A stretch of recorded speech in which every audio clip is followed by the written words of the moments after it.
அனைவருக்கும் உற்சாகமான இனிய காலை வணக்கம். இன்றைய நாள் ஜூன் 25, 2025, ஆனி 11ஆம் நாள் புதன்கிழமை. அனைவருக்கும் மங்களகரமான நாளாக அமைய டைகர் குடும்பம் சார்பாக வாழ்த்துகிறோம். மனம் சாந்தமாகவும் சமாதானமாகவும் இருக்க வேண்டுமென்றால் அதை அறிவுள்ள உயர்ந்த எண்ணங்களை கொண்டு நிரப்ப வேண்டும். நாம் மனம், புத்தி, உடலை சமநிலையில் வைத்து சந்தோஷமாக வாழ்வோம். இப்பொழுது நாம் அனைவரும் 8 மீது நிற்கிறோம். நமது விஷன் மிஷன் இறைவணக்கம் கூறப்போகிறோம். இதை நான் சொல்ல சொல்ல அதன் இடைவெளியில் நீங்களும் அதை திரும்பச் சொல்லுங்கள். அப்படி சொல்வதனால் உங்களுக்குள் ஆற்றல் பெருகுவதை நீங்கள் உணர்வீர்கள்.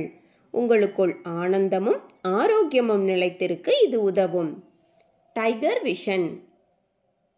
மனம், புத்தி, உடல் மூன்றும் சமநிலையில் இருந்தால் வாழ்க்கை பிரகாசிக்கும்.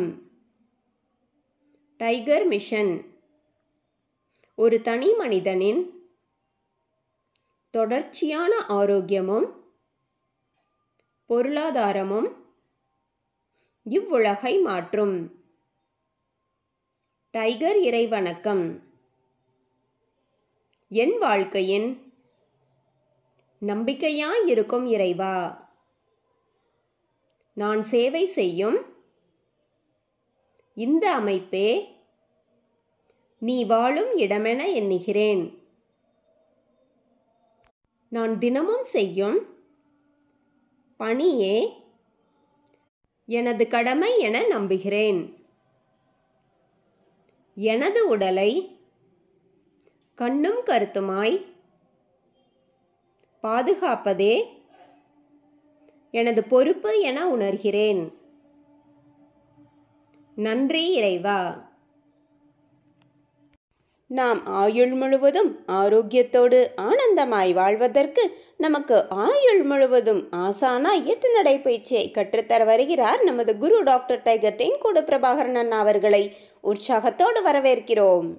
எல்லோருக்கும் இனிய காலை வணக்கம். இந்த அற்புதமான காலை வேளையில் 9 மூட்டுக்களையும் அசையக்கூடிய அற்புதமான பயிற்சிகளை முடிச்சுட்டு 27 முறை சூப்பர் பிரெயின் யோகா அப்படின்னு சொல்லக்கூடிய தோப்பு காரணங்களை முக மலர்ச்சியோட மனம் மகிழ்ச்சியோடு முடிச்சுட்டு 8 நடப்பதற்காக தயார் நிலையில் இருக்கிறோம்.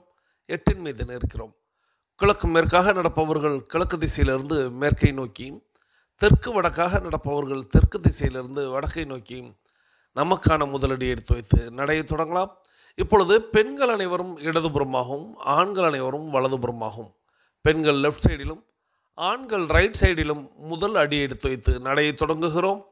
நடை இயல்பாக இருக்கிறது, நடை தளர்வாக இருக்கிறது, தோள்பட்டை தளர்வாக இருக்கிறது, கழுத்து குனியாமல் இருக்கிறது, கால்கள் ஒன்றுக்கு முன்பு ஒன்று வருவது போல் நடந்து கொண்டு இருக்கிறோம். கைகள் அதன் இசைவில் அசைந்து கொண்டு இருக்கிறது. சுவாசம் சீர்நிலையில் இருக்கிறது. எண்ணம் நேர்மறையாக இருக்கிறது. மனம் மகிழ்வுடனும் அமைதியுடனும் இருக்கிறது. ஒற்றை சிந்தனையாளர்கள் அத்தனை பேரும் ஒற்றுமையோடு ஒரே திசையை நோக்கி பயணித்துக் கொண்டிருக்கிறோம். நமது பயணம் வெற்றிகரமாக அமைய எல்லாம் வல்ல இறைவனை துணை கலைத்து கொண்டு தொடர்ந்து பயணிக்கிறோம். ஒவ்வொரு விடியலும் நமக்கு பல விஷயங்களை கற்றுத்தந்து கொண்டே இருக்கிறது. நாம் பெற்றுக்கொண்டே இருக்கிறோம். அதை வாழ்வில் பயன்படுத்தி வெற்றி கண்டு கொண்டே இருக்கிறோம். அவ்வாறாக இன்றைய விடியலும் நமக்கு பல விஷயங்களை கற்றுத்தரப் போகிறது. நாம் பெற்றுக்கொள்ளப் போகிறோம். அதை வாழ்வில் பயன்படுத்தி வெற்றி காணப் போகிறோம். ஒவ்வொரு நாளும் நமது நடையை தொடங்கும் போது நாம் பல நினைவூட்டல்களை நினைவூட்டுவது வழக்கம். அந்த வகையில் இன்றைய நினைவூட்டல்கள் நம்மளுடைய உள்ளங்கைகளை மடக்கி பார்த்தல் அப்படிங்கிற ஒரு செயலை செய்து பார்க்க வேண்டும். இப்பொழுது நாம் நடையை தொடங்கி இருக்கிறோம். உள்ளங்கைகளை மடக்கி பார்த்தால் அது இயல்பாக இருக்கும். விரலின் நகங்களின் வண்ணங்களை பார்க்க வேண்டும். அவைகளும் இயல்பாகவே இருக்கும். நடையை தொடங்கும் பொழுது சுவாசத்தை சோதித்து பார்த்திருக்க வேண்டும். நம்மளுடைய 2 நாசியிலையும் சுவாசம் வருகிறதா அப்படின்னு இப்படி நம்மளுடைய சோதனைகளை செய்து தான் நம்மளுடைய பயிற்சிகளை தொடங்க வேண்டும். தொடர்ந்து நம்மளுடைய முதல் விஷயமாக நாம் செய்ய வேண்டியது நம்மளுடைய பயிற்சிகளை, முயற்சிகளை, நிகழ்ச்சிகளை, செயல்களை எதை தொடங்குவதற்கு முன்பாக நம்மளுடைய தாயை வணங்க வேண்டும், நம்மளுடைய தந்தையை வணங்க வேண்டும், நமது குருமார்களை வணங்க வேண்டும், நமது இயற்கையை, இறைவனை, பிரபஞ்சத்தை வணங்க வேண்டும். நம்மளுடைய இஷ்ட தெய்வங்களை வணங்கி கொள்ள வேண்டும். நமது மூதாதையர்கள் முன்னோர்களை வணங்கி கொள்ள வேண்டும். இவ்வாறாக நம்மளுடைய தாய் தந்தை குருமார்கள், இயற்கை இறைவன், பிரபஞ்சம், இஷ்ட தெய்வங்கள், மூதாதையர்கள், முன்னோர்கள் இவர்களை வழிபட்டு அவர்களிடம் அருளாசி பெற்று அவர்களை வழித்துணைக்கு அழைத்து நமது பயிற்சிகளை நாம் தொடங்கி இருக்க வேண்டும். இவ்வாறாக தொடங்கப்படக்கூடிய அத்தனை செயல்களும் வெற்றியில் நிறைவடையும் என்பதை நினைவில் கொள்ளுங்கள். அவர்கள்தான் நமக்கு ஒரு ஊன்றுகோலாக, ஒரு தூண்டுகோலாக நமக்கு என்றென்றும் இருப்பார்கள். நம்மளை சிறப்பாக வழிநடத்துவார்கள், நம்மை வெற்றி பெற செய்வார்கள். அவர்களை வழிக்கு அழைத்து கொண்டு நமது பயிற்சிகளை தொடங்கினோமானால் நிச்சயமாக ஒவ்வொரு நாளும் வெற்றியை நாம் பெறுவோம் என்பதை இந்த நேரத்தில் நினைவூட்டி, தொடர்ந்து நம்மளுடைய இலக்கு எது என்பதை நினைவில் கொண்டு பயணிக்க வேண்டும். இலக்கில்லா பயணம் துடுப்பில்லா படகில் பயணிப்பது போல அப்படின்னு நான் அடிக்கடி சொல்லுவேன். ஸோ இலக்கை நிர்ணயித்து பயணிக்க வேண்டும். இலக்கை நாம் அடைய போகிறோம், தொட போகிறோம், வெற்றி காண போகிறோம் அப்படிங்கிற அந்த எண்ணத்தோடு பயிற்சியை தொடங்கினால் இலக்கு எதுவாக வேண்டுமானாலும் இருக்கலாம். நம்மளுடைய இலக்கு அப்படிங்கிறது எது சம்பந்தப்பட்டதாக இருக்கலாம். ஆனால் இலக்கின் முடிவை மட்டும் மனதில் கொண்டு அதை நோக்கி நாம் பயணிக்கிறோம் என்பதை நினைவில் கொண்டு நமது பயணத்தை தொடங்க வேண்டும். நமக்கு அருகில் குடிநீர் இருக்கும்படியாக பார்த்து கொள்ள வேண்டும். நாம் நடக்கும் இடத்தில் காற்றோட்டம் இருக்கும்படியாக பார்த்து கொள்ள வேண்டும். போதிய வெளிச்சம் இருக்கிறதா என்பதை நினைவில் கொண்டு நமது பயிற்சிகளை நாம் தொடங்க வேண்டும். நமது எண்ணத்தை சுத்தமாகவும் நமது உள்ளத்தை மகிழ்ச்சியாகவும் உற்சாகமாகவும் வைத்து நமது பயிற்சிகளை தொடங்க வேண்டும். புதியவர்கள், பேசிக் கோர்ஸில் பயணிக்கக்கூடியவர்கள் 10:30 நிமிடத்தில் மணியோசை கேட்டதுக்கப்புறம் நடையை மாற்றி நடக்கணும். பழையவர்கள், அதாவது அட்வான்ஸ் கோர்ஸில் பயணிக்கக்கூடியவர்கள், புதியவர்கள்ங்கிறது டைகர் குழுமத்தை பொறுத்தவரை 21 நாட்கள் தான். ஸோ அதன் பிறகு எல்லாருமே அட்வான்ஸ் கோர்ஸ் அப்படிங்கிற ஒரு பகுதிக்கு வர முயற்சிக்கணும். ஸோ அவர்களுக்கு 42 நிமிட நடை, 21 நிமிடங்களில் இடைவெளி சொல்லும் பொழுது அதன் பிறகு மாற்றி நடக்கணும். இதையும் ஒவ்வொரு நாளும் நினைவில் வையுங்கள். புதியவர்களுக்கு ஒரு மணியோசை 10:30 நிமிடத்தில் கேட்கும். அப்பொழுது அவர்கள் நடையை மாற்றி நடக்கணும். அனைவரும் அனைவரது இலக்குகளையும் அடைவதற்கு எல்லாம் வல்ல இயற்கை இறைவன் பிரபஞ்சம் துணை நிற்க வேண்டும் என்று வேண்டி வணங்கி வாழ்த்தி தொடர்ந்து பயணிக்கிறோம். தொடர்ந்து நம்ம இப்போ ஒரு அற்புதமான கதை கேட்க போகிறோம். இந்த கதையானது ஒரு உண்மை சம்பவம். இந்த உண்மை சம்பவம் அப்படிங்கிறது கல்வி ஒருத்தவங்களுக்கு எவ்வளவு அதிமுக்கியமானது, கல்வி தான் துணையாக நிற்கும் அப்படின்னு ஒரு எடுத்துக்காட்டாக இந்த கதையை சொல்கிறாங்க. இந்த அற்புதமான கதையை நமக்கு தேர்வு செய்து அனுப்பி வைத்திருப்பவர் சகோதரர் டைகர் மரிய குலோத்துங்கன் ஃப்ரம் சென்னை. இவங்க நார்த் ஜோன் டைகர் கிளப்போடைய வைஸ் கேப்டனாக இருக்கிறாங்க. சகோதரர் tiger Maria Kulothungan from Chennai, north zone tiger club vice captain. அவர்களது குடும்பம் மகிழ்ச்சியோடும் ஆரோக்கியத்தோடும் செல்வ வளங்களோடும் இருப்பதற்கு எல்லாம் வல்ல இயற்கை இறைவன் பிரபஞ்சம் துணை நிற்க வேண்டும். அவர்கள் எண்ணியதெல்லாம் நடக்க வேண்டும், கேட்டதெல்லாம் கிடைக்க வேண்டும். அவர்களது குடும்பத்தில் ஆரோக்கியம் நிலைத்திருக்க வேண்டும், ஆனந்தம் நிலைத்திருக்க வேண்டும். அவர்களுடைய பொருளாதாரம் உயர்ந்து கொண்டே இருக்க வேண்டும். அவர்களது பணி சிறந்து விளங்க வேண்டும். அவர்களது பணி பிறர் பாராட்டும்படியாக அமைய வேண்டும். அதையெல்லாம் வல்ல இயற்கை இறைவன் பிரபஞ்சம் அவர்களுக்கு வழங்க வேண்டும் என்று என்னுடைய வேண்டுதல்களையும் வாழ்த்துக்களையும் தெரிவித்து, நீங்களும் உங்களுடைய வாழ்த்து மலைகளை சகோதரர் tiger Maria Kulothungan from Chennai, north zone tiger club vice captain அவர்களுக்கு வழங்குமாறு அன்போடு கேட்டு, இப்பொழுது அவர்கள் அனுப்பி வைத்த அந்த அற்புதமான உண்மை கதையை கேட்டுக்கொண்டே பயணிக்கலாம். வாருங்கள். அது கன்னியாகுமரி மாவட்டத்தில் இருந்த ஒரு கிராமம். அங்க அழகான ஒரு பொண்ணு இருந்தா. அவளோட பேரு மரியம். மரியம் குழந்தையா இருந்தப்போ 9 மாசத்துல எல்லாம் நடக்க ஆரம்பிச்சிட்டா. நடக்கிறத விட ஓடுறது தான் அதிகம். ஆனா அந்த நடையும் ஓட்டமும் 1.5 வருடத்தோடு நின்னு போச்சு. காரணம், அந்த வயதுல அவளுக்கு வந்த போலியோ காய்ச்சல். அந்த நோய் அவளோட 2 கால்களையும் பாதிச்சிருச்சுங்க. 2 கால்களும் 90% செயலிழந்து போச்சு. மரியத்தோட பெற்றோர் துடிதுடிச்சு போனாங்க. எத்தனையோ மருத்துவமனைகளுக்கு அவளை கூட்டிட்டு போனாங்க. ஆனா எதுவும் பெருசா கை கொடுக்கல.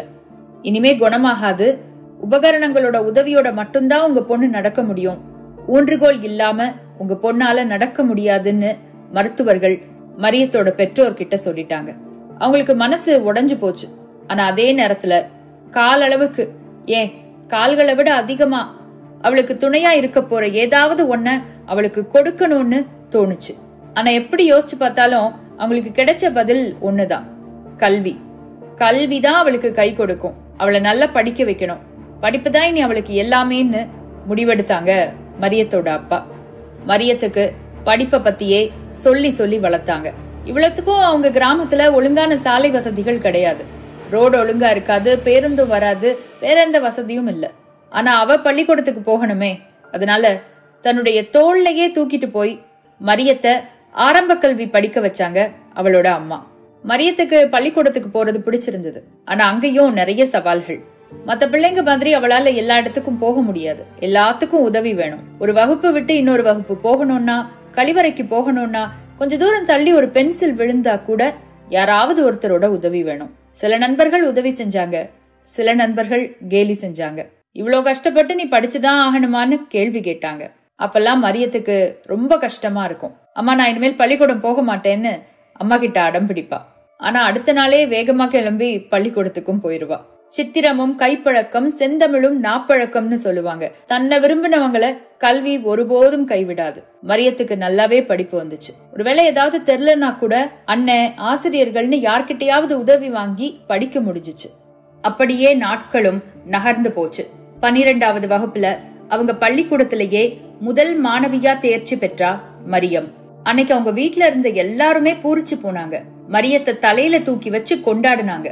இவ்ளோ கஷ்டத்துக்கு மத்தியிலையும் படிச்சு இவ்ளோ நிறைய மார்க் வாங்கியிருக்காளே, இவளை எப்படியாவது என்ஜினியரிங் படிக்க வைக்கணும். நல்ல மார்க் இருக்கு, நல்ல காலேஜ் கிடைக்கும், படிச்சு மட்டும் முடிச்சுட்டா போதும், வேலையும் கிடைக்கும். அதுக்கப்புறம் மரியம் யாரையும் சார்ந்திருக்க வேண்டிய அவசியம் இல்ல, அவ வேலையே அவளை காப்பாத்தும். அந்த நாள் அவங்க அப்பா இப்படி சொல்ல தன்னுடைய எதிர்காலம் எவ்வளவு பிரகாசமா இருக்க போகுதுங்கிறத யோசிச்சு பூரிச்சு போனா மரியம். ஆனா அவளுக்கு என்ஜினியரிங் மேல எல்லாம் பெருசா ஆர்வம் கிடையாது. பயாலஜி, தமிழ் இலக்கியம் தான் பிடிக்கும். ஆனாலும் நீ என்ஜினியரிங்கே படி, அதுவும் கம்ப்யூட்டர் சயின்ஸ் படி, அப்பதான் உட்கார்ந்து பாக்குற மாதிரி ஏதாவது வேலை கிடைக்கும், உனக்கும் சுலபமா இருக்கும்னு அவ மனச மாத்தி என்ஜினியரிங் கவுன்சிலிங்க்கு கூட்டிட்டு போனாங்க அவ பெற்றோர். அவளுக்கு நல்ல மதிப்பெண், நல்ல கட் ஆஃப். தமிழகத்துல இருக்கிற தலை சிறந்த 5 கல்லூரிகள்ல ஏதாவது ஒண்ணுலயே இடம் கிடைச்சிரும். ஆனா கிடைச்சாலும் அங்க போய் தங்கி எல்லாம் படிக்க முடியாது. அதனால கன்னியாகுமரி மாவட்டத்துல இருக்கிறதுலயே சிறந்த கல்லூரி எதுவோ அந்த கல்லூரியை தேர்ந்தெடுக்கலான்னு முடிவு செய்யறாங்க மரியத்தோட அப்பா அம்மா. மரியமோ அதை ஏத்துக்கிட்டா. ரொம்ப ஆர்வமா காலங்காத்தாலேயே டாக்ஸி வச்சு கிளம்பி ரொம்ப சந்தோஷமா கலந்தாய்வுல கலந்துகிட்டா. அவங்க நினைச்ச மாதிரி அந்த மாவட்டத்துல இருக்கிறதுலயே சிறந்த கல்லூரியில அவளுக்கு இடமும் கிடைச்சிச்சு. அன்னைக்கு அவங்க அப்பா அம்மா முகத்துல பார்த்த மகிழ்ச்சி அவளுக்கு தெம்ப கொடுத்துச்சு. எப்படியாவது கஷ்டப்பட்டு படிச்சிடணும், ஒரு வேலைக்கு போயிடணும், இது மட்டும்தான் அவ மனசுல ஓடுச்சு. அப்புறம் என்ன சபரி, அவ படிச்சு முடிச்சு வேலைக்கு போயிட்டா, அப்படிதானே? இது மாதிரி என்கிட்ட நீங்க கேள்வி கேட்டீங்கன்னா இந்த உலகத்தோட அழுக்கான எந்த பக்கத்தையும் நீங்க பாக்கலன்னு அர்த்தம். ஏன்னா என்னதான் நம்ம தன்னம்பிக்கையோட இருந்தாலும் இந்த உலகம் அவ்வளவு லேசுல நம்மள முன்னேற விடுறதில்ல. அடுக்கடுக்கா நிறைய சொற்கள், அடுக்கடுக்கா நிறைய தடைக்கற்கள் இப்படி வச்சுட்டேதான் இருக்கும். மரியத்துக்கும் தடைக்கற்கள் அடுக்கப்பட்டன. அதாவதுங்க, கவுன்சிலிங் முடிஞ்சதும் மரியம் தான் தேர்ந்தெடுத்த அந்த கல்லூரிக்கு போனா. கல்லூரி கட்டணத்தை கட்டிட்டு படிவங்கள்லாம் பூர்த்தி செஞ்சுட்டு அடையாள அட்டைக்காக படமும் எடுத்தா. அந்த சமயத்துலதான் சொன்னாங்க, நீங்க கல்லூரி முதல்வரை போய் பார்க்கணும்னு. அவங்க அப்பாவும் கல்லூரி முதல்வர்கிட்ட மரியத்தை கூட்டிட்டு போனாங்க. அந்த அறையில நுழைஞ்சதுமே மரியத்துக்கு அவமானம் காத்துக்கிட்டு இருந்தது. அவ உள்ள நுழையும் போதே அவளை ஏற இறங்க பார்த்தாரு அந்த கல்லூரி முதல்வர். இங்க பாருங்க, இவ இங்க படிக்கிறது சரி வராது. பல மாடி கட்டடம், ஒவ்வொரு கிளாஸ்க்கும் கட்டடமா அலைய வேண்டி இருக்கும், மாடிப்படி எல்லாம் ஏறி இறங்க வேண்டி இருக்கும். அதுவும் இந்த கல்லூரி வேற மாவட்டத்திலேயே சிறந்த கல்லூரி. படிக்கிற பிள்ளைங்க பூரா வசதியான வீட்டு பிள்ளைங்க. அவங்க எப்படி இவளுக்கு வந்து உதவி செய்வாங்க? இவளுக்கு என்ஜினியரிங் காலேஜே சரிப்பட்டு வராது, அவ்வளவுதான் இவளால முடியும்னு சொன்னாரு. மரியத்தோட அப்பாவுக்கு இதயமே நொறுங்கி போச்சு. சார் நிறுத்துங்க, நீங்க சொல்ற எதையும் என்னால கேட்க கூட முடியல. இது வரைக்கும் என் பொண்ணு ஊனோன்னே எனக்கு தோணுனது இல்ல. அவளால இது முடியாது, அவளுக்கு இருக்கிறது பெரிய பிரச்சனைன்னு எனக்கு தோணுனதே இல்ல. ஆனா நீங்க சொல்றதையெல்லாம் கேட்டா அவளால எதுவுமே முடியாதோன்னு பதட்டம் வருது. வேண்டாம் சார், வேண்டாம், நீங்க எதுவும் சொல்ல வேண்டாம், நாங்க போறோம்னாரு. ஆசையோடு கட்டின கட்டணத்தை திருப்பி வாங்கிட்டு அழுதுகிட்டே வீடு திரும்பினாங்க மரியமும் அவங்க அப்பா அம்மாவும். அன்னைக்கு பூரா அவங்க யாரும் பேசிக்கல, யாரும் சாப்பிடல. மரியம் நொறுங்கி போய் உட்கார்ந்திருந்தா. பெத்தவங்களால தன்னோட பொண்ணு அப்படி உட்கார்ந்து இருக்கிறத பார்க்க முடியுமா என்ன? அதுதான் பெத்தவங்களுக்கு இருக்கிறதுலே பெரிய வேதனை இல்லையா? மரியத்தோட அப்பாவுக்கு அவளை அப்படி பார்க்க பிடிக்கல. அவர் அவ பக்கத்துல வந்தாரு, கைகளை பிடிச்சுக்கிட்டாரு. மரியம், இதெல்லாம் ஒரு பிரச்சனையே இல்ல, நீ பயப்படாத, உன்னால நிச்சயமா படிக்க முடியும் அப்படின்னு ஆறுதல் சொன்னாரு. அதை கேட்டு அவ்வளோ நேரம் அழுதுட்டு இருந்த மரியம் நிமிர்ந்து பார்த்தா. அப்பா, நான் முடிவு பண்ணிட்டேன். இனி நான் சேர்ந்தா இன்ஜினியரிங் காலேஜ்ல தான் சேருவேன். எதை என்னால முடியாதுன்னு சொன்னாங்களோ, எதுக்கு நான் தகுதி இல்லாதவன் சொன்னாங்களோ அதை தான் படிப்பேன். அந்த இடத்துலதான் உயர்ந்து நிப்பேன். என்ன வேற ஏதாவது காலேஜ்ல சேர்த்து விடுங்க, ஆனா என்ஜினியரிங்கே சேர்த்து விடுங்கன்னா. அவங்க அப்பாவுக்கு ஆச்சரியமா இருந்துச்சு. உடஞ்சு போயிருவாளோன்னு நினைச்ச மகளே உறுதியா இருக்கிறத பார்த்து அவருக்கும் தெம்பா இருந்துச்சு. அவ சொன்னத அப்படியே செஞ்சாரு. நண்பர் ஒருத்தரோட உதவியோட நாகர்கோவில்ல இருந்த CSI இன்ஸ்டிடியூட் ஆஃப் டெக்னாலஜி அப்படின்ற கல்லூரியில மரியம் கணினி பொறியியல் படிக்கிறதுக்கு ஏற்பாடு செஞ்சாரு. இப்ப மறுபடியும் மரியம் கல்லூரிக்கு போகணும். மறுபடியும் அந்த புது கல்லூரியோட முதல்வரை பார்க்கணும். அவளுக்கு கை காலெல்லாம் நடுங்குச்சு. போன முறை நடந்த மாதிரி அவமானம் நடந்துருமோ, இந்த முறையும் நம்மள ஏதாவது சொல்லிடுவாங்களோன்னு பயமா இருந்துச்சு. ஆனா அங்க நடந்ததே வேற. அந்த முதல்வர் தப்பா எதுவும் பேசல. மரியத்தோட உடம்ப பத்தியோ அவளோட தகுதிய பத்தியோ எந்த கருத்தும் சொல்லல. உன்னால முடியுங்கிற நம்பிக்கை உனக்கு இருக்கான்னு மட்டும் கேட்டாரு. ஆமான்னு தலையாட்டி அந்த கல்லூரியில சேர்ந்தா மரியம். 4 வருஷத்தோட முடிவுல அந்த கல்லூரியில இருந்த கணினி பொறியியல் துறையிலேயே முதல் மாணவியா தேர்ச்சி பெற்றும் வந்தா. இருந்தாலும் மரியத்துக்கு ஒரு மனக்குறை. அவ படிச்சு முடிச்சுட்டாலே ஒழிய அவளுக்கு வேலை கிடைக்கல. வேலை கிடைக்கணும்னா வேற ஏதாவது ஒரு கல்லூரியில மேற்படிப்பு படிக்கணும். அவ அதையும் செஞ்சா. பொறியியல் மேற்படிப்புக்காக இந்திய அளவிலான நுழைவுத் தேர்வை எழுதினா. அரசின் உதவித்தொகையோட மறுபடியும் அவளுக்கு கல்லூரியில இடம் கிடைச்சிச்சு. மதுரை தியாகராசர் பொறியியல் கல்லூரியில முதுகலை பட்டப்படிப்பு கிடைச்சிச்சு. படிச்சா படிச்சா படிச்சா படிச்சா ஒரு பெரிய சர்வதேச அளவிலான மாநாட்டுல கலந்துக்கிற அளவுக்கு நல்லா படிச்சா. அந்த மாநாடு எங்க நடந்துச்சு தெரியுமா? எந்த கல்லூரி இந்த உடல்நிலையில உன்னால பொறியியல் படிக்க முடியாதுன்னு சொல்லுச்சோ அதே கல்லூரியில தான். எந்த இடத்துல வாய்ப்பு மறுக்கப்பட்டுச்சோ அதே இடத்துல அத்தனை பேர் முன்னாடியும் தன்னோட ஆராய்ச்சியை சமர்ப்பிச்சா மரியம். அத்தனை பேர் கேட்கிற கேள்விகளுக்கும் பதில் சொல்லி அத்தனை பேர்கிட்டையும் கைத்தட்டும் வாங்கினா. அப்புறம் என்னங்க, படிச்சு முடிச்சு இன்டர்வியூ முடிச்சு TCSல வேலை, கை நிறைய சம்பளம்னு அன்னைக்கு ஆரம்பிச்சு அந்த வெற்றி பயணம் இன்னைக்கு வரைக்கும் தொடர்ந்துகிட்டே தான் இருக்கு மரியத்துக்கு. இந்த மரியத்தோட கதையில இருந்து உங்களுக்கு என்ன புரியுது? உன்னால இது முடியாது, உன் தகுதி இவ்வளவுதான், உன் தகுதிக்கு இதுவே போதும், இப்படிலாம் யாராச்சும் சொன்னா என்ன பண்ணணும்? அழக்கூடாது, உடையக்கூடாது, ஒதுங்கக்கூடாது. எந்த இடத்துல நிராகரிச்சாங்களோ அதே இடத்துல வளர்ந்து நிக்கணும். அப்படி நிக்க போறதுக்கு உங்களுக்கு உதவ போறது கல்விதான். கல்வியும் கலைகளும் தான்ங்கிறத புரிஞ்சிக்கவும் செய்யணும். இந்த கதை கற்பனையோ புனைவோ எல்லாம் கிடையாதுங்க. இந்த கதையில இருக்கிற மரியம் இன்னைக்கும் இருக்காங்க. அவங்களோட பேரு டொலோரிஸ் ஸ்கொலாஸ்டிகா. இவங்க மதுரை தியாகராசர் பொறியியல் கல்லூரியில நான் பேச்சுலர்ஸ் படிக்கும்போது மாஸ்டர்ஸ் படிச்சாங்க. எனக்கு நெருக்கமான சீனியர் தான். அவங்க வந்த பாதையும் தெரியும், அவங்களோட திறமையும் மன உறுதியும் தெரியும். அவங்களுக்கு கை கொடுத்த அதே படிப்பு உங்களுக்கும் கை கொடுக்கட்டும். அவங்களுக்கு இருந்த அதே மன உறுதி உங்களுக்கும் இருக்கட்டும். அவங்க வாழ்க்கை சிறந்தது போல உங்க வாழ்க்கையும் சிறக்கட்டும்னு சொல்லி இந்த கதையை முடிக்கிறேன். நன்றி சகோதரர் tiger Mario Kulothungan from Chennai north zone tiger club vice captain அவர்கள் அவர்களது குடும்பம் மகிழ்ச்சியோடும் ஆரோக்கியத்தோடும் செல்வ வளங்களோடும் இருப்பதற்கு எல்லாம் வல்ல இயற்கை இறைவன் பிரபஞ்சம் துணை நிற்க வேண்டும் என்று வேண்டி வணங்கி வாழ்த்தி, தொடர்ந்து நாம் இன்னைக்கு கேட்ட கதை அப்படிங்கிறது சகோதரி சபரி அவங்க சொன்ன கதை தான். அவங்களுடைய ஒரு சீனியருடைய கதையை தான் அவங்க சொல்கிறாங்க. ஒரு மாற்றுத்திறனாளி, ஊனமுற்றவர்கள் அப்படின்னு கூட சொல்லக்கூடாது அப்படின்னு, ஏன்னா அந்த வார்த்தை கூட ஊனத்தை குறிப்பிடுவதாக இருப்பதனால இந்த வார்த்தையை தான் பயன்படுத்த வேண்டும் அப்படின்னு நம்மளுடைய அரசாங்கம் மாற்றுத்திறனாளி அப்படின்னு ஒரு அற்புதமான ஒரு வார்த்தையை கொண்டு அவர்களை குறிப்பிடுவார்கள். இந்த மாற்றுத்திறனாளியாக இருக்கக்கூடிய எல்லா சகோதர சகோதரிகளுக்கும் ஒரு திறமை இருக்கும், ஒரு திறன் இருக்கும், ஒரு வலு இருக்கும், ஒரு பலம் இருக்கும், ஒரு நம்பிக்கை இருக்கும். நீங்கள் எத்தனை பேரை பார்த்துருக்கீங்க, கவனிச்சிருக்கீங்க அப்படிங்கிறது நீங்கள் தான் சொல்லணும். நான் பார்த்த வரையில் அவர்களுக்கான ஒரு வலு, பலம், தன்னம்பிக்கை அப்படிங்கிறது உண்மையிலே அது ஒரு தனித்துவமாக இருக்கும். அப்போது அந்த வார்த்தை அப்படிங்கிறது மாற்றுத்திறனாளி அப்படின்னு, திறமைசாலி அப்படின்னு சொல்லக்கூடிய ஒரு வார்த்தை கிடைத்திருக்கிறது அல்லவா, அதுவே உண்மையிலே அற்புதமான ஒரு வார்த்தை. அப்படிப்பட்ட மாற்றுத்திறனாளியாக இருக்கக்கூடிய அந்த மரியம் அப்படிங்கிற ஒரு பெண் அவங்களுடைய பள்ளி காலத்தில் இருந்து, ஏன்னா போலியோ அப்படிங்கிறது நல்லா இருந்த ஒரு பெண்ணுக்கு தான் அந்த 2 காலும் போலியோ நோயினால் அவர்களுக்கு அது ஊனமாக மாறுகிறது. அப்போது அந்த தாய் தந்தையர்களுடைய மனநிலை அப்படிங்கிறதுலேருந்து அந்த கதையை ஆரம்பிக்கிறாங்க. அந்த கதையானது அப்படியே அவங்க பள்ளி காலங்களில் எப்படி அவர்களுக்கு தாய் தந்தையர்கள் துணையாக இருந்தார்கள் அப்படிங்கிறதும், அவங்க 12ஆம் வகுப்பில் மிகப்பெரிய மதிப்பெண்களை, யாரும் தொட முடியாத மதிப்பெண்களை அவங்க பெறுறாங்க. அதனால் அவங்களுடைய கல்வி அப்படிங்கிறது அடுத்த கட்ட நிலையை அடைவதற்கு அவங்கள பொறியியல் கல்லூரியில் சேர்க்கணும் அப்படிங்கிறது அவங்களுடைய தாய் தந்தையர்களுடைய ஆசை. ஆனால் அந்த பெண்ணுடைய ஆசை அப்படின்னு ஒரு விஷயத்தை குறிப்பிட்டிருந்தாங்க. என்ன அப்படின்னா, தமிழ் இலக்கியம் படிக்கணும், இல்லைன்னா பயாலஜி அப்படிங்கிறத, அந்த உயிரியல் அப்படிங்கிறது படிக்கணும் அப்படிங்கிறத சொல்கிறாங்க. ஆனால் தன்னுடைய தாய் தந்தையர்களுடைய ஆசைக்காக அவங்க பொறியியல் கலந்தாய்வு கூட்டத்துக்கு போகிறாங்க.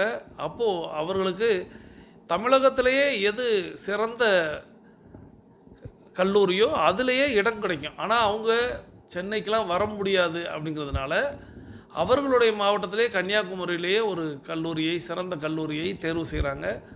அந்த கல்லூரியிலும் அவங்களுக்கு இடம் கிடைக்கிது. அவங்க போய் அவங்களுடைய கட்டணம் வரைய செலுத்திடுறாங்க. செலுத்திய பிறகு முதல்வரை சந்திக்க வேண்டும் அப்படின்னு சொல்லும் பொழுது போய் பார்க்குறாங்க. போனால் அந்த முதல்வர் ஒரு முதல்வராகவே நடந்துக்கிறல, அடிமட்டத்தை விட கீழாக நடந்து கொள்கிறார். முதல்வர்னால் முதன்மையானவர், முன்னாடி நிற்கக்கூடியவர். அவரை பார்த்து நாம் எல்லாம் கற்றுக்கொள்ள வேண்டும். ஆனால் இங்கே நடந்தது அப்படிங்கிறது எல்லாருக்கும் கீழானவராக அவர் நடந்திருக்கிறார். அவர் இப்படிப்பட்ட பெண்களுக்கு, இப்படிப்பட்ட மாணவர்களுக்கு நாங்கள் இங்கே இடம் கொடுக்க முடியாதுங்கிற மாதிரி பேசியிருக்கிறார். ஒவ்வொரு வளாகமாக போக வேண்டும், பல மாடிகள் ஏற வேண்டும், பல வகுப்புகளுக்கு போகணும். அதனால் இங்கே படிக்கக்கூடியவர்கள்லாம் கொஞ்சம் உயர்தட்டு மக்கள், ஆகையால் இவர்களுக்கு உதவுவதற்கு வாய்ப்புகள் இல்லைன்னு அவரே பல முடிவுகளை எடுத்து அந்த பெண்ணை அப்படியே அந்த இடத்துல தான் அந்த பெண் கூனி குறுகுறாங்க. அவங்களுடைய தந்தையார் சொன்னதாக ஒரு வார்த்தை சொன்னாங்க.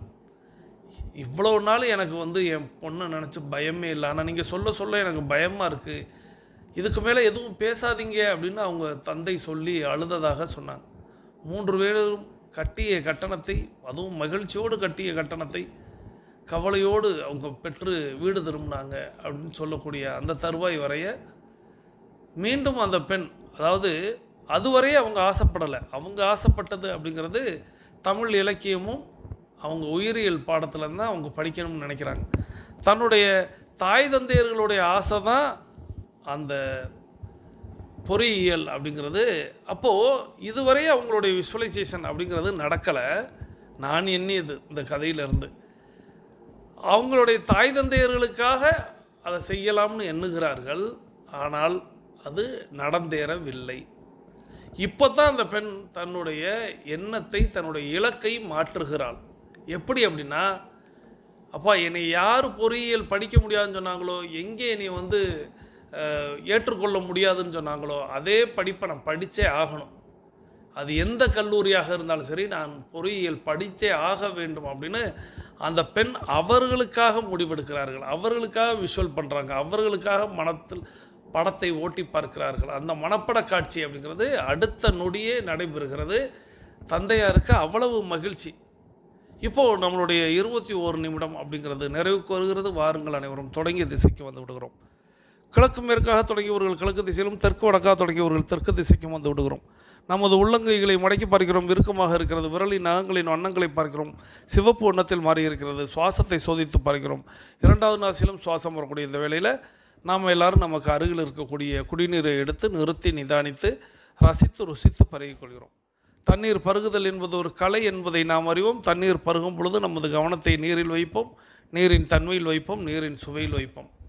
நீரை நிதானமாக பருகுவோம். நீரன்றி அமையாது உடல் அப்படிங்கிறத நினைவில் கொண்டு நீர் பருகுங்க.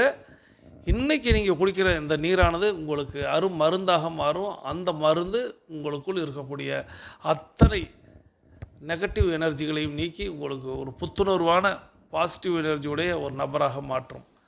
இப்போ நீங்கள் தண்ணீர் பருகி முடிச்சிருப்பீங்க, அது நடந்தேறும், நம்புங்க. இப்போது நமக்கு அருகில் இருக்கக்கூடிய மொபைல் ஃபோனை கையில் எடுத்துகிட்டு கருத்து பதிவிட போயிடும். இன்றைக்கி நம்ம என்ன கமெண்ட் பதிவிட போயிடும் அப்படின்னா, நான் நேற்றுக்கே சொன்னேன், நிறைய பேர் 1வது கேள்விக்கும் 3வது கேள்விக்கும் தான் விடையளிக்கிறீங்க. இடையில் கேட்கக்கூடிய கேள்விக்கு விடையளிக்க ஏன் யோசிக்கிறீங்கன்னு தெரியல. அது முழுக்க முழுக்க உங்கள் சம்பந்தப்பட்ட கேள்வியாகத்தான் இருக்கும். அப்போ முதல் கேள்வியானது தினசரி நடவடிக்கை அறிக்கை சமர்ப்பித்து விட்டீர்களா, இந்த கேள்விக்கு நீங்கள் விடையளித்து விடுகிறீர்கள். இரண்டாவது கேள்வின்னு ஒன்று இருக்குது, அது நீங்கள் கேட்டு அதுக்கு நீங்கள் பதில் சொல்லலை அப்படின்னாலே நீங்கள் நடந்தீங்களா நடக்கலையாங்கிற ஒரு சந்தேகத்தை எனக்குள் ஏற்படுத்துகிறது. ஸோ அதனால் நீங்கள் 3 கேள்விகளுக்கும் விடையளிக்கணும். முடிந்த மட்டும் நீங்கள் காலையில் வரும்பொழுதே எல்லோரும் என்ன செஞ்சிடுறீங்க அப்படின்னா, முதல் கேள்வியையும் 3வது கேள்வியையும் பதில் சொல்லிடுறீங்க. பொறுத்திருங்கள், தவறொன்றும் இல்லை. 2வது கேள்வியும் கேட்டதுக்கப்புறம் நீங்கள் பதிலளிக்கலாம். நீங்கள் அதை காப்பி பேஸ்ட் மெத்தடில் கூட வச்சுக்கிறலாம்.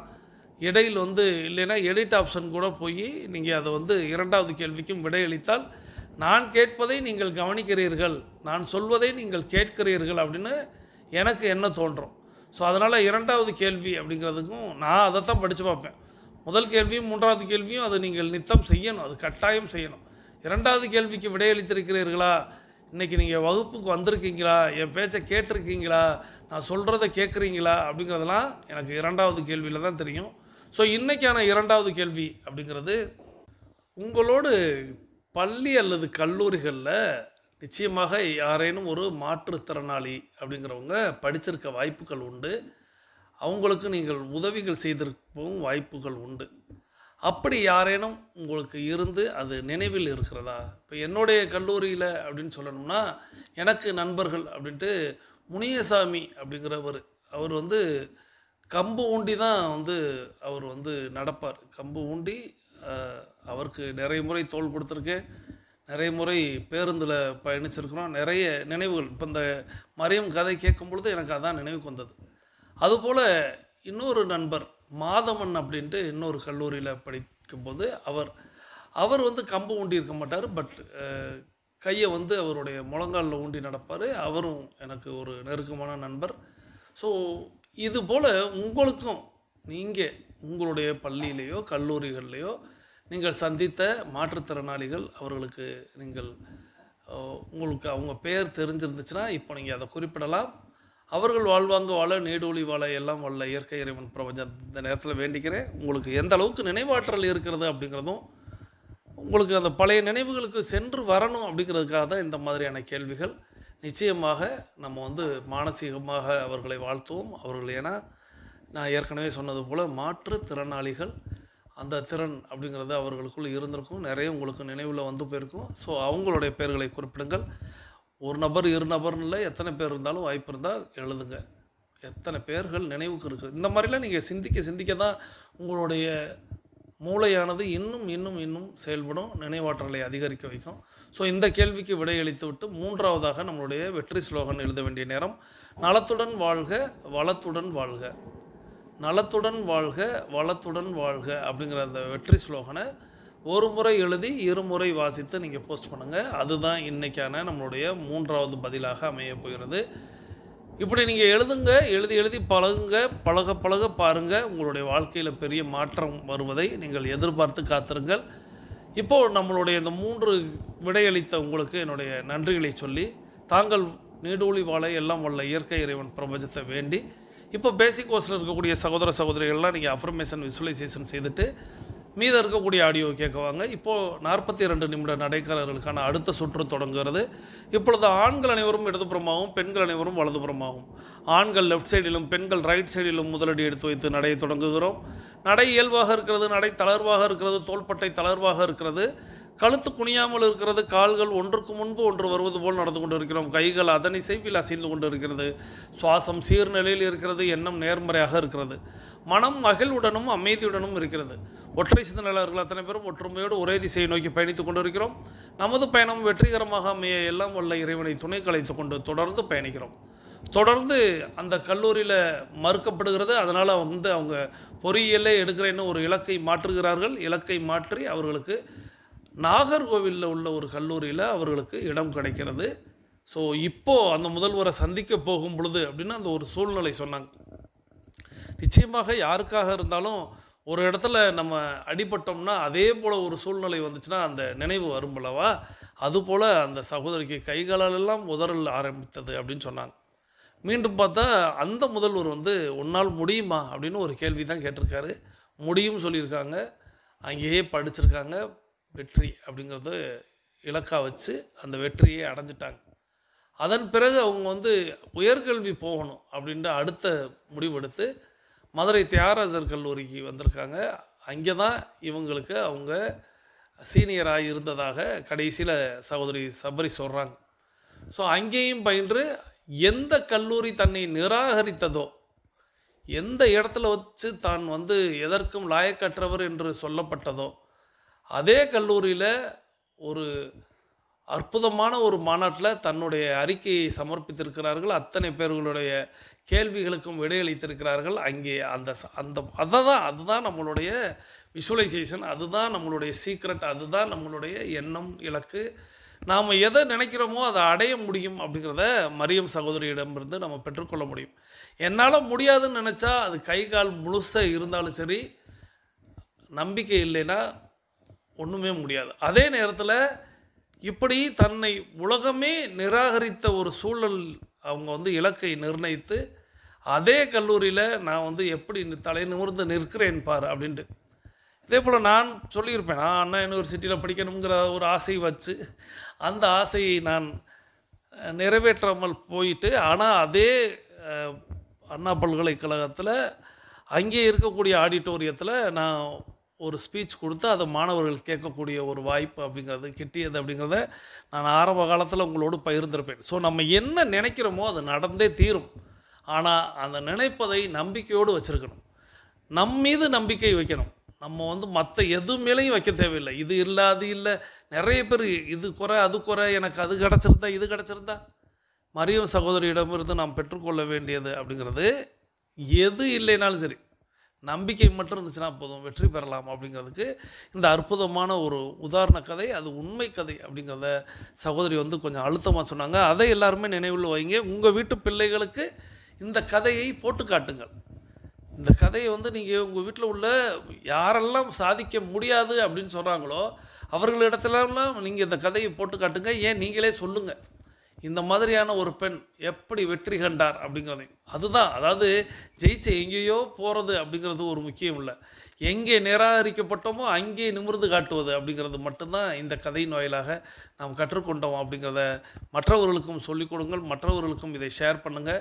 இந்த அற்புதமான கதையை நமக்கு தேர்வு செய்து அனுப்பி வைத்த சகோதரர் tiger Maria Kulothungan from Chennai north zone tiger club vice captain அவர்கள் அவர்களது குடும்பம் மகிழ்ச்சியோடும் ஆரோக்கியத்தோடும் செல்வ வளங்களோடும் இருப்பதற்கு எல்லாம் வல்ல இயற்கை இறைவன் பிரபஞ்சம் துணை நிற்க வேண்டும் என்று வேண்டி வணங்கி வாழ்த்தி, தொடர்ந்து நம்ம இன்னொரு அற்புதமான ஒரு விஷயம் கேட்க போகிறோம். இந்த அற்புதமான விஷயமானது இன்றைக்கி விவசாயம் அப்படிங்கிறது எவ்வாறாக இருக்கிறது, மக்கள் விவசாயிகளை எவ்வாறாக மதிக்கிறார்கள், விவசாயிகளை வியாபாரிகள் எவ்வாறாக படுத்துகிறார்கள் அப்படிங்கிறதெல்லாம் உள்ளடக்கி ஒரு அற்புதமான ஒரு நாடக தொனியில் தயாரிச்சிருக்கிறாங்க இந்த ஆடியோ அப்படிங்கிறது நீங்கள் நிறைய பேர் கேட்டிருக்கவும் வாய்ப்பு இருக்குது.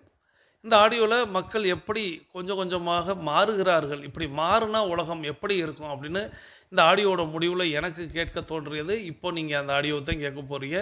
இந்த அற்புதமான ஆடியோவை நமக்கு தேர்வு செய்து அனுப்பி வைத்திருப்பவர் சகோதரி டைகர் சந்திரவாசிகி ஃப்ரம் திருச்சி. இவங்க சிவகங்கை மற்றும் மதுரை டைகர் கிளப்போடைய கோஆர்டினேட்டராக இருக்கிறாங்க. சகோதரி டைகர் சந்திரவாசிகி ஃப்ரம் திருச்சி, சிவகங்கை மற்றும் மதுரை டைகர் கிளப் கோஆர்டினேட்டர். அவர்கள் அவர்களது குடும்பம் மகிழ்ச்சியோடும் ஆரோக்கியத்தோடும் செல்வ வளங்களோடும் இருப்பதற்கு எல்லாம் வல்ல இயற்கை இறைவன் பிரபஞ்சம் துணை நிற்க வேண்டும். அவர்கள் எண்ணியதெல்லாம் நடக்க வேண்டும், கேட்டதெல்லாம் கிடைக்க வேண்டும். அவர்களது குடும்பத்தில் ஆரோக்கியம் நிலைத்திருக்க வேண்டும், ஆனந்தம் நிலைத்திருக்க வேண்டும். அவர்களுடைய பொருளாதாரம் உயர்ந்து கொண்டே இருக்க வேண்டும். அவர்களது பணி சிறந்து விளங்க வேண்டும்.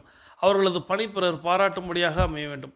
அதை எல்லாம் வல்ல இயற்கை இறைவன் பிரபஞ்சம் அவர்களுக்கு வழங்க வேண்டும் என்று என்னுடைய வேண்டுதல்களையும் வாழ்த்துக்களையும் தெரிவித்து, நீங்களும் உங்களுடைய வாழ்த்து மலைகளை சகோதரி டைகர் சந்திரவாசிகி ஃப்ரம் திருச்சி, மதுரை மற்றும் சிவகங்கை டைகர் கிளப் கோஆர்டினேட்டர் அவர்களுக்கு வழங்குமாறு அன்போடு கேட்டு, இப்பொழுது சகோதரி அனுப்பி வைத்த அந்த அற்புதமான நாடக வடிவிலான ஆடியோவை கேட்டுக்கொண்டே பயணிக்கலாம். வாருங்கள்.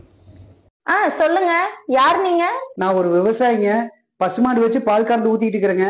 நான் எந்த தனியார் சொசைட்டில பால் கொண்டாந்து ஊத்துறனோ அதே சொசைட்டில தான் இந்த தெருவில் இருக்கிற எல்லாருமே பால் வாங்குறீங்க. ஆமா, அதுக்கு என்ன இப்போ?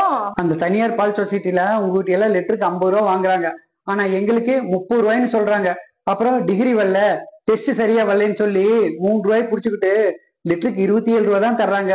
சரி, இதையே எங்கிட்ட சொல்றீங்க? இல்ல மேடம், நீங்களும் நானும் பக்கத்து பக்கத்து வீடு தான். நாங்க ஊத்துற பாலை அப்படியே புடிச்சு உங்களுக்கு 50 ரூபாய் ஊத்துறாங்க, 20 ரூபாய் லாபம் வச்சு. அதே நான் எங்க மாட்டு பாலை இங்க கொண்டாந்து உங்களுக்கே நான் நேரடியா ஊத்துறேன், எனக்கு 40 ரூபா கொடுங்க போகுது. தினம் எல்லாரும் வீட்டுக்கு 2 லிட்டர் வாங்குறீங்க, காலையில 1 லிட்டர், சாயந்தரம் 1 லிட்டர்.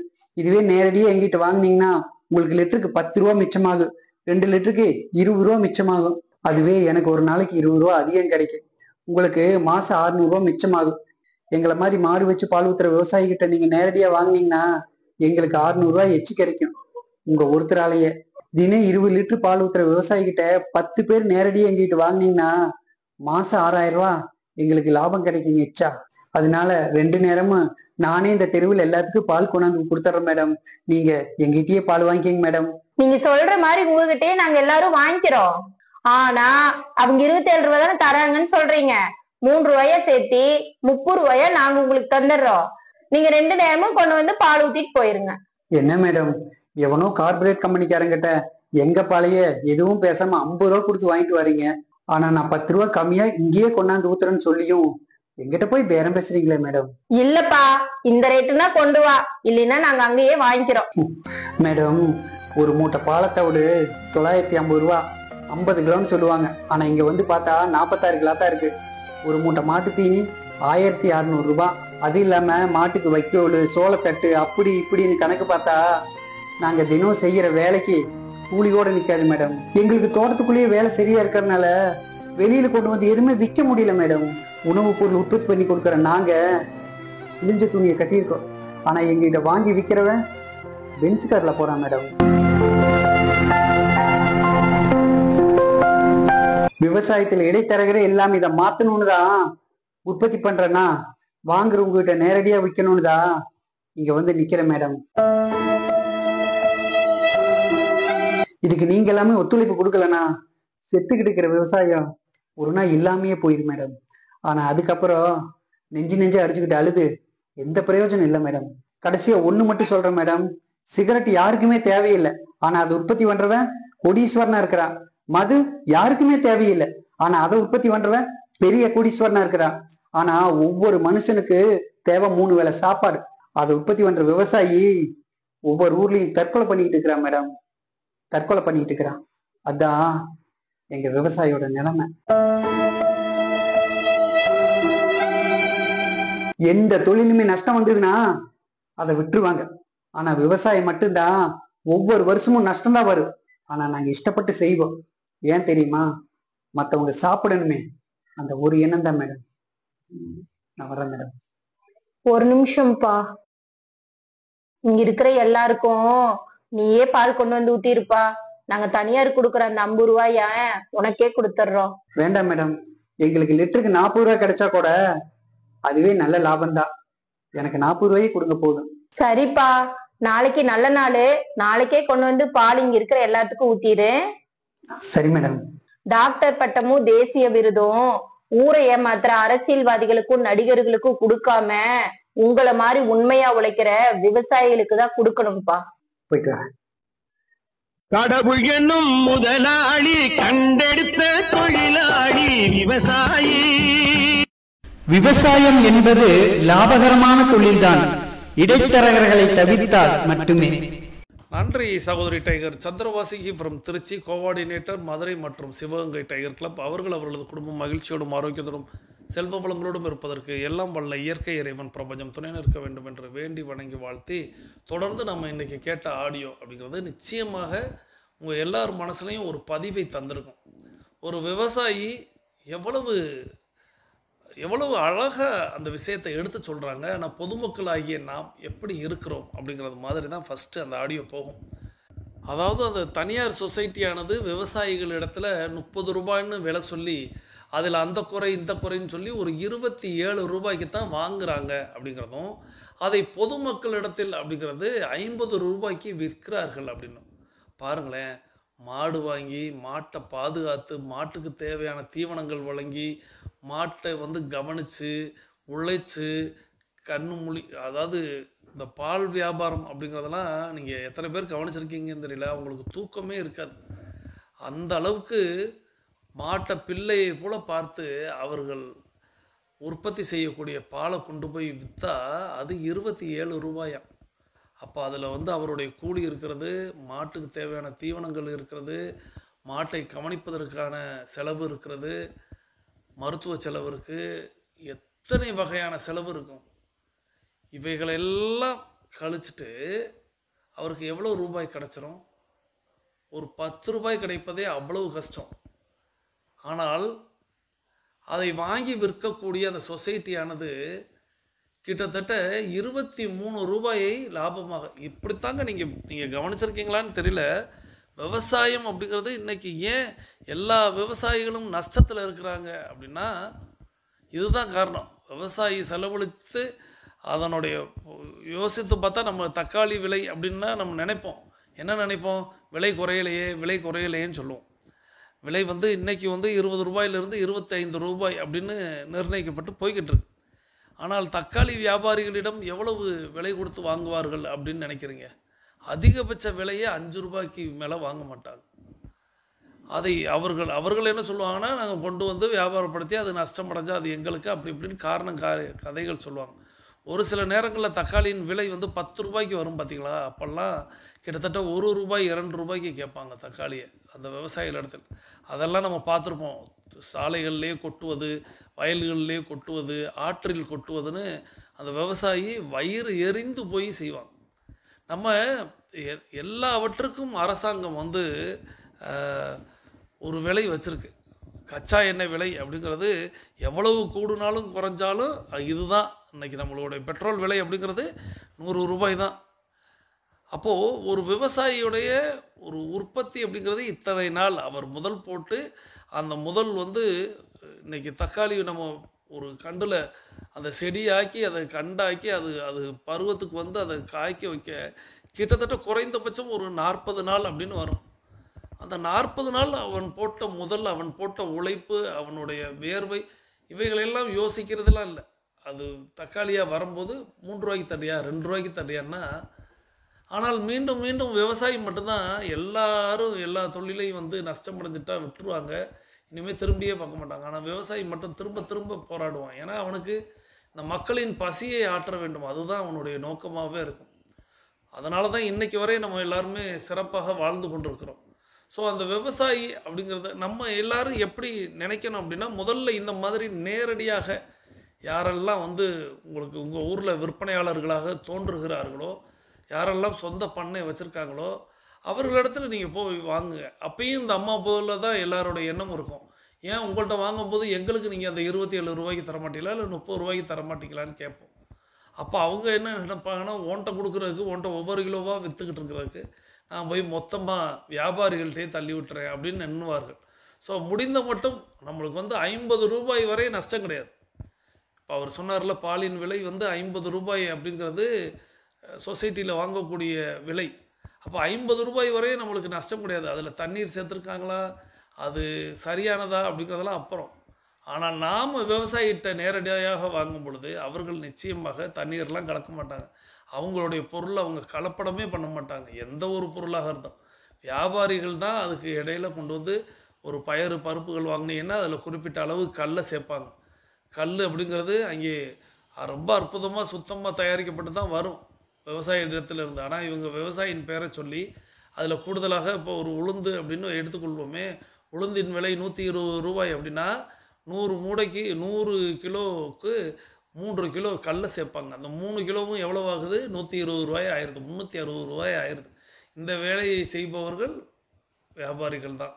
ஸோ அதனால் நம்ம வந்து நேரடியாக கொள்முதல் பண்ணணும், நேரடியாக வாங்கணும். வாங்கி அவர்களை உயர்த்தினோம்னா நிச்சயமாக நம்மளுடைய சந்ததிக்கும் இந்த விவசாயம் அப்படிங்கிறது செழிப்பாக இருக்கும், அது கொண்டு போய் சேர்க்க முடியும். இந்த அற்புதமான ஆடியோவின் வாயிலாக இந்த அற்புதமான கருத்துக்கள் வெளிவர உதவி அந்த ஆடியோவை தேர்வு செய்து அனுப்பி வைத்த சகோதரி டைகர் சந்திரவாசிகி ஃப்ரம் திருச்சி, கோஆர்டினேட்டர் சிவகங்கை மற்றும் மதுரை டைகர் கிளப் அவர்களுக்கு உங்களுடைய வாழ்த்து மலைகளை பொழுந்திருப்பீர்கள் அப்படிங்கிற நம்பிக்கையோடு நம்மளுடைய 42 நிமிட நடை அப்படிங்கிறது நிறைவுக்கு வருகிறது. வாருங்கள் அனைவரும் தொடங்கிய திசைக்கு வந்து விடுகிறோம். கிழக்கு மேற்காக தொடங்கியவர்கள் கிழக்கு திசையிலும் தெற்கு வடக்காக தொடங்கியவர்கள் தெற்கு திசைக்கும் வந்து விடுகிறோம். நமது உள்ளங்கைகளை மடக்கி பார்க்கிறோம், இறுக்கமாக இருக்கிறது. விரலின் நகங்களின் வண்ணங்களை பார்க்கிறோம், சிவப்பணத்தில் மாறி இருக்கிறது. சுவாசத்தை சோதித்து பார்க்கிறோம். 2வது நாசிலும் சூப்பராக சுவாசம் வரக்கூடிய இந்த வேளையில் நாம் அனைவரும் கிழக்கு திசையை நோக்கி நின்ற அஃபர்மேஷன் விசுவலைசேஷன் செய்து இன்றைய நாளை தொடங்குவோம். இன்றைய நிகழ்வு பிடித்திருந்தால் லைக் செய்யுங்கள், நண்பர்களுக்கு ஷேர் செய்யுங்கள். நாம் அனைவரும் இப்பொழுது கூட்டு பிரார்த்தனை செய்ய போகிறோம். இன்று நம்மோடு இணைந்து பயணித்த அத்தனை அன்பு சகோதர சகோதரிகளும் அவர்களது குடும்பமும் மகிழ்ச்சியோடும் ஆரோக்கியத்தோடும் செல்வ வளங்களோடும் இருப்பதற்கு எல்லாம் வல்ல இயற்கை இறைவன் பிரபஞ்சம் துணை நிற்க வேண்டும். அவர்கள் எண்ணியதெல்லாம் நடக்க வேண்டும், கேட்டதெல்லாம் கிடைக்க வேண்டும். அவர்களது குடும்பத்தில் ஆரோக்கியம் நிலைத்திருக்க வேண்டும், ஆனந்தம் நிலைத்திருக்க வேண்டும். அவர்களுடைய பொருளாதாரம் உயர்ந்து கொண்டே இருக்க வேண்டும். அவர்களது பணி சிறந்து விளங்க வேண்டும். அவர்களது பணி பிறர் பாராட்டும்படியாக அமைய வேண்டும். அவர்களது தொழில் சிறந்து விளங்க வேண்டும். அதை எல்லாம் வல்ல இயற்கை இறைவன் பிரபஞ்சம் அவர்களுக்கு வழங்க வேண்டும் என்று என்னுடைய வேண்டுதல்களையும் வாழ்த்துக்களையும் தெரிவித்து மீண்டும் சந்திப்போம், கலந்து சிந்திப்போம். நலத்துடன் வாழ்க, வளத்துடன் வாழ்க. நன்றி.